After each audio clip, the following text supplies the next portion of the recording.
live on Big Field with Glenn Crooks, Jim McKeldry. His Scarlet Knights are 6 home. He's going to make his first career start. Just easily earned 3, but they got back to beat FDU and Ohio State leading into this one. Rutgers in the Scarlet Kid. Montgomery, the rookie, the freshman, he is beyond his years, and part of that is his experience with the Phoenix. Devin Stopak provides service. Good ball floating into the box, but over to the right to receive it. Working on Raul Garcia, the left back. Cameron Boomsong has his shot stopped. In for Kitch, and the header's just one. And one of the things you can say about taking shots like this is keeping the defending players honest and getting deflections like this. Back-to-back shutouts for him. But Andrews spins this in, and Kitch heads it. But also, and Anderson back at the other end, 27. There have been a couple of balls out of the back played into him. There was no more town soccer. Andrews in, turned aside by experiences, and there were some rookie miscues early in the year. And they need to have those experiences where maybe that is to almost welcome failure because it's going to happen and then figure it out from there. Poison the body, it comes for Boomsong, and that's deflected and wide for a corner. Put your body between the shot and the goal. And thus far, Monmouth has been able to prevent frame for Rutgers. Angelone whips it in, and Johnson calm. He clips it to Anderson, whipping it in, and Kieran Dalton for Karsten. Rutgers in. Karsten has an opening. Johnson stops it, and Angelone can't clean it up through the traffic. Look at that little slide move, and then the quick shot. That's a quick release by Karsten. Watch as he strikes it, and then also took a slight deflection. Avi Losa, nearly was fair, where sometimes those are a little difficult. Big Ten all the way now after this one.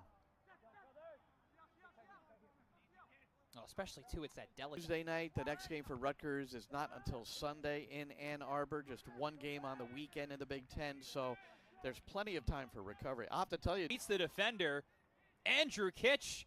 One more guy to beat, and he's walled off. Then a double scissor to try to get one more defender beat. But that also gave Monmouth a little more time to recover. So just one move too many. For Stout.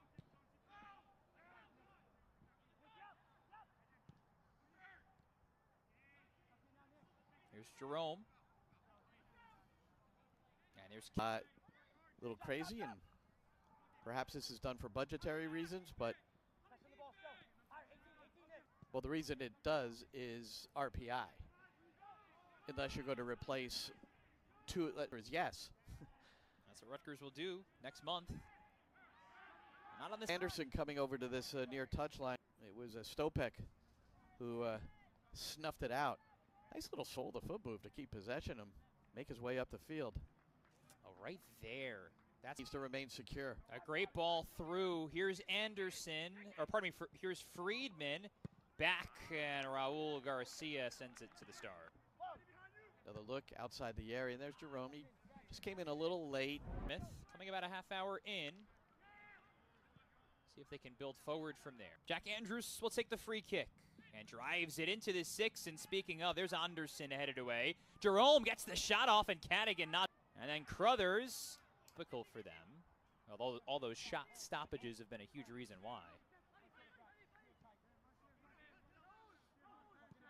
And now that we're past the half hour, there are, what is that, 6 Scarlet Knights waiting by the scores table. I don't think he's pulling anybody out of frustration. It's more about minutes, the sharing of minutes. We'll try to figure out which on-field player, which field players stayed on the field there. 3 of them. Cole Crothers being one, the captain. Seen him since the first week of September. A little bit of injury there. Rutgers leader in goals. He scored 7 times this year, second best in the Big Ten. Lynch and Lenny Aviles, as this slices into Johnson, he stays the same. Institutions now with DePonzio playing it forward. You mentioned Lynch, the sophomore forward. He see those guys find their footing. Aviles wins it from Lynch. It's deflected wide. That could have been dangerous. For a couple of times and gets another piece of this one. And you're right, sometimes you're not sure where these things are deflecting. September 5th for him. And the serve is in, but knotted wide. And really only Joshua Jerome's shot 15 minutes ago or so, the only real intriguing midfield. Into Capua, sophomore. Another sophomore, Brendan Tansey, in as well. As Lynch has it clipped out the field before he can enter. As Godin throws this in. Oh, Rutgers wanted a handball there. It was intriguingly... Remains intact here. Part of remaining secure. Monmouth wants to get involved in the action. Well, just watching Rutgers last possession. Croce. Cabrera weighing his options. Cabrera advancing forward, a natural midfielder. It's a fun play. Lifted well over the formation for Tansey, playing for himself, and Montgomery got all of the ball. DePonzio, Jansen is taken off by Garcia. There. Yeah, defending is so much about positioning and anticipation. And he has been explosive. He's done it in every way. Booming shot. It would have been surprising if he didn't play at all. I had wondered if his involvement would just be held off for the second half, see what the outcome of the first half was, and sort of go from there. If we need him, we'll use him. If not, then maybe just a few minutes to sprint forward. 2.5 minutes to go in the half. Friedman. And it's opportunity for the senior Friedman.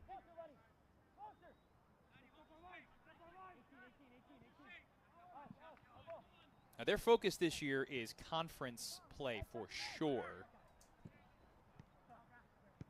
Well, you see right because Monmouth's done it before, but struggling for offense in the first half at Rutgers, where the Scarlet Knights have controlled the match but not found the goal.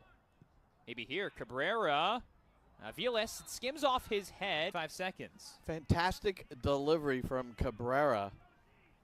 Right on the mark. This is Shelb's spot, and it comes in. Back for Lynch. Countdown on centering ball, and Aviles was not prepared for it. Hit the horn. Well, it's a game that had a bit of a midweek feel to be. For Rutgers out of the half as well. The forwards include Yoshi. Return later in the half if needed, frankly. But in order to unbalance Monmouth, and for the most part, the answer is no. Call it zonal marking, which is a real community effort in defending. Here's Scott Godin in his first action in almost a month. Drives it wide for Lynch. Going at Garcia. Lynch was trying to get back to his left foot. He still got it. It's knocked down in the box. In the Monmouth end is to get to the end line, as Lynch did there. DePonzio curls it wide. We saw it work for Karsten in the first half, and kind of talked about that a little bit towards the... That's in its third and final game. Now, Rutgers offense has been in full flight. 3 goals against FDU, 2 more in the second half against Ohio State. Lynch in this case way far wide to the right with no defensive pressure. He tried to get it to him deep. Rutgers has won it back though. Now Lynch for a goal kick. Asaman for Lynch. Lynch has great speed, vying with Garcia, and who touched it last? God, the other way to defend. You've got to make some appeal. You were talking about how we you don't have to. A little something, right? Javilosa switches the side of play. Curling ball in. There's Montgomery rising for it. Do well with it. Setting up this opportunity dangerously through from Jesse Bischler. It was a long travel for this ball. And the back line through almost 55 minutes of clean soccer, but they haven't had to stop anything on target. Goalkeeper's getting peppered throughout a game. You say, well, you know, you've kind of pressure and how they have to accept it. Got in. Headed out of there. And another shot blocked. This time constantly involved in the game. And that's how you can prepare for those moments, which will be few, you would think, on a night like tonight. and have been so far. Yeah, far from decided, even though Rutgers has dominated. A deflected ball. Been great soccer lately. Rutgers has won back-to-back matches, and here's a free kick. Simple moves where you just set up the defense on the flanks. Shelb service. Yeah, it's way short. And Friedman. Dalton makes the save right at the posts. That made it. And it comes from one of the players we suggested that needed to be thought about and concerned with, and that's Friedman. And he was a little off balance. There was a little one on target. First Monmouth shot on target, and now first corner, but Freeman are having their own trouble scoring a goal. Conversation for an at-large bid in the NCAA tournament with a lot of soccer to play. So it needs to continue the success. Friedman, a little better now from Monmouth, but Godin stops his shot, his cross. And that comes all the way back on it. With Shelb. And what sort of magic could he create? Allen steps into it. It was worth an effort. He looked at the goal and decided to shoot, but it was 4 at the back. Look for accommodation. Maybe you get it into Usman, he gets it back to a midfielder, or maybe Collins continues, gives it. There's Taraska. Stepping a little further forward than his usual center back. And Crothers comes up with a takeaway and the tackle. Quite literally. We're going to play advantage here. We may come back to that, though. Crothers. He beats Ruiz. Crafty. Give and go. DePonzio shoulders him away. Rising themselves. We get that. I'm going to go on record as I like it. Let's have that derby feel, man. Zio. Good idea to stop on a dime, and it's in for Shelb, the guy who can make something happen in a second. Lynch poised. Taraska stops it. At least 4 occasions. Now, there's a reason Damian Taraska, as a freshman, has played every minute of the year. Godin wins a corner, and this is again for Rutgers continues the hunt. Shelb swirls it in. It came to Collins. Shelb will get a second chance. It falls down right in the mixer. It's off guard. Andrews, this is really good. Punched away by Johnson. Missing for Rutgers. Andrews. Garcia gave it up again. Championship a couple years back. Good run of 15 years at Fordham. The only Jim McKelladry's first years at Fordham. And just a couple of years into McCourt's tenure at Monmouth. That's good digging. A tie, by the way. Thank you.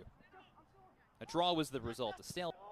Latest opportunity. Karsten commits the shove.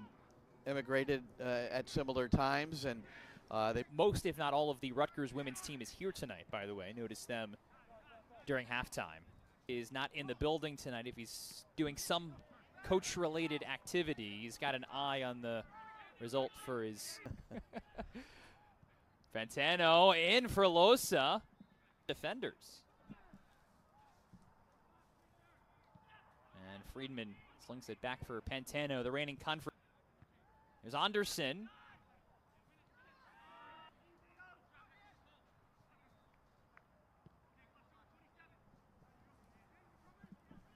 Tanzi. Garcia, very involved in the offense, the left back. Montgomery, and that's a foul. Anderson. Now mixing up the midfield a little bit, too, with Jerome on the field. Losa, here's Anderson. He's got the height advantage on Montgomery, lays it back, but Tanzi misses. He's taking just 2 shots. There's only a half an hour for him tonight, unless he's really on that big of a minutes restriction in this non-conference affair. Karsten slices in. That's what he's looking for Kitch. And there's Boom Song, but he couldn't curl it. Like to have seen that one on frame as well. A little bit more higher level of difficulty. Boom Song. What happened back at the other end is Anderson did all this work drawing the second defender back to goal, spun. The second defender needed to come in to prevent him from getting the shot, and then Anderson, Agreed. And this has been Monmouth's one came, I don't know, 10 or 15 minutes ago. Jacob Friedman forced Kieran Dalton into the posts. Angelone curls it in. It's loose right on the goal line, but Johnson knocks it down. Kitch comes out with it, spinning away. Cabrera misses Kitch. Was able to get free at the front post. Flash there nicely to just get a little touch on it. Still defended. Make it more and more difficult for the left side of the Monmouth defense. In terms of fitness and being gassed, maybe. Angelone's got a lot of pace as Lynch, who started the half. Losa for Friedman. Andrews interrupts. Friedman surveys the scene. Slicing entry. Dalton punches it. And that's spinning ball. And now he's intercepted and trying to make it go again. The nation's leader alone. Shoving off some space. Oh, and he takes out Tarasca. Another look at Friedman's delivery. Yep, and then the big guy, the 6'4" Anderson. So those two combining as Bischler. Collins step. Cabrera. Kitch. A little heavy, but along for Karsten and in! Seeing its way to the back post. Seemed like Kitch, it had gotten away from him as he wanted to let the ball run to his left, open up, but he was stiff for Carson. And Carson, who had the best scoring opportunity for Rutgers in the first half, connects here in the second. Dozen minutes. He's played well off of Kitch and Shelb. His size has been an advantage to Rutgers too. Angelone hunting for more. Boomsong. Kitch. Nutmeg. Into the box. Back for Boomsong, and he stopped again. There's his defenders have blocked. Andrews. Angelone. Andrews now. Got to get it done on a night where not everybody's available. With the service from Friedman, getting his head on it and forcing the save by Dalton when that save was made. Karsten deflected, and Johnson pops it up. Montgomery gets crossed up. Here's to Kapua, and the shot is stopped by. Rutgers wants to put it away. Karsten scores again! It's a double down the stretch for Dan Karsten to salt the match away. And the goal scorer. But how about this first touch? That reception space using his body as well to beat Pantano and the keeper. He went back to a specialist back home in Germany. A specialist told him he had a specific. And join a long list. As a deflection, closing out in Piscataway. But Rutgers keeps the good times rolling. And the Scarlet Knights close out a perfect home stand.